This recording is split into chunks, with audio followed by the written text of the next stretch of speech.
পাহাড়পুর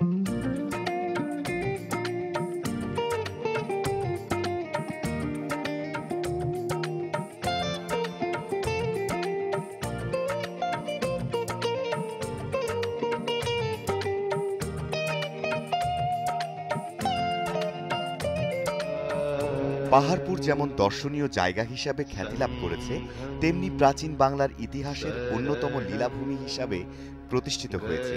এই বিহারটির অপরূপ গঠন বিন্যাস অন্যান্য বিহার থেকে একেবারেই আলাদা। সেই পাহাড়পুর বা সোমপুর বিহার যখন বিশেষ দিবসগুলোতে সেজে ওঠে, তখন তার রূপ হয়ে ওঠে আরও আকর্ষণীয়।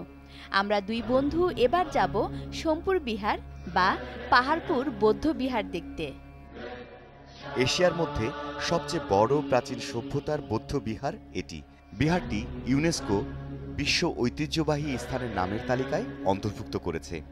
কিন্তু পাহাড়পুর যাবার আগে আমরা দুজনেই নওগাঁ শহরে যাব, কেননা সেখানেই বসবাস করেন ইতিহাস, শিল্প, সাহিত্যের জন্য নিবেদিত প্রাণ এক মানুষ, আতাউল হক সিদ্দিকী। চলুন আমাদের সাথে তাহলে।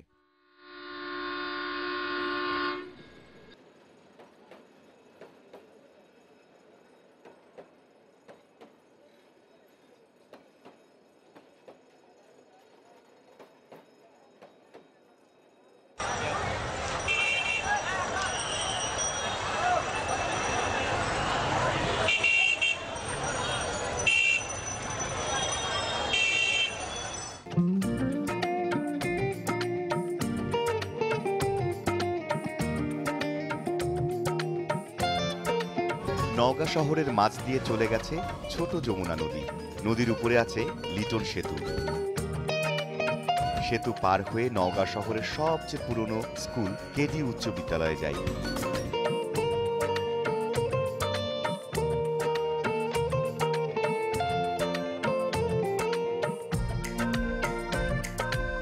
স্কুলটি তৈরি করেন কৃষ্ণধন। কৃষ্ণের কে এবং ধনের ডি থেকে কেডি নামকরণ হয়েছে। স্কুলটি প্রতিষ্ঠিত হয় 1885 সালে। এখান থেকে যাই লেখক, গবেষক এবং ইতিহাসবিদ আতাউল হক সিদ্দিকী স্যারের কাছে নওগাঁর দর্শনীয় স্থানগুলো সম্পর্কে এবং তার সঠিক ইতিহাস জানার জন্য। নওগাঁ জেলার দর্শনীয় স্থান বা ঐতিহাসিক স্থান সবচেয়ে বিখ্যাত হচ্ছে সোমপুর মহাবিহার, পাহাড়পুর। যে পাহাড়পুর বৌদ্ধ মন্দির, এটা প্রতিষ্ঠা করেছিলেন আমরা জানি যে রাজা ধর্মপাল। এবং ধর্মপাল তার রাজত্ব লাভের ব্যাপারটা পৈতৃক সূত্রে পাওয়া। তার পিতা হচ্ছে গোপাল প্রজাপঞ্জের দ্বারা নির্বাচিত রাজা। তখন চলছিল অরাজকতা, দেশে অরাজকতা চলছে, মাৎস্য নেই।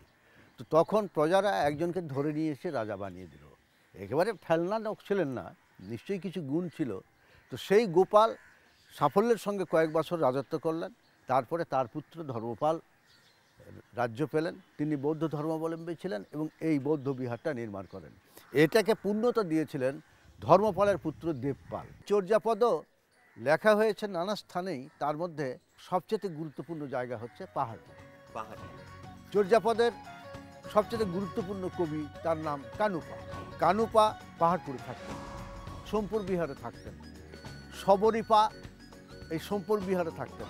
এরকম চর্যাশ্চর্য বিনিশ্চয় নামক গ্রন্থটির কয়েকজন বিখ্যাত কবি এই পাহাড়পুর কেন্দ্রিক তাদের সাহিত্য রচনা করেছেন এবং পাহাড়পুর সন্নিহিত এলাকার ভাষা এবং ধর্মবিশ্বাস এইগুলোতে তাদের রচনায় প্রতিফলিত করেছেন।